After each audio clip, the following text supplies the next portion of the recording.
राज्यातील 29 महापालिकांच्या निवडणुकीची रणधुमाळी सुरू झालेली आहे। उमेदवारी अर्ज मागे घेण्यासाठी अवघा 1 तास शिल्लक राहिलेला आहे। दुपारी 3 वाजेपर्यंत अर्ज मागे घेता येणार आहे। सर्वच राजकीय पक्षांमध्ये मोठ्या प्रमाणात बंडखोरी झालेली आहे। याचा फटका बसू नये म्हणून अर्ज माघारी घेण्यासाठी बड्या नेत्यांवर बंडखोरांना समजावलं जात आहे।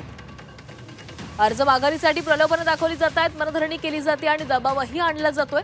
त्यामुळे अर्ज माघारीनंतरच खऱ्या लढतीचं चित्र स्पष्ट होणार आहे। कोण कोण उमेदवारी अर्ज माघारी घेतात याची उत्सुकता लागलेली आहे। महापालिकेत सत्ता आणण्यासाठी प्रमुख पक्षांच्या राजकीय नेत्यांची प्रतिष्ठा पणाला लागली आहे। पक्षाला दिलेले उमेदवार निवडून आणण्यासाठी रणनीती आखली जाते। काही प्रभागांमध्ये अनपेक्षित उमेदवारी जाहीर करत विरोधी पक्षाच्या उमेदवाराला चपराक देण्यातही राजकीय नेते यशस्वी झालेत।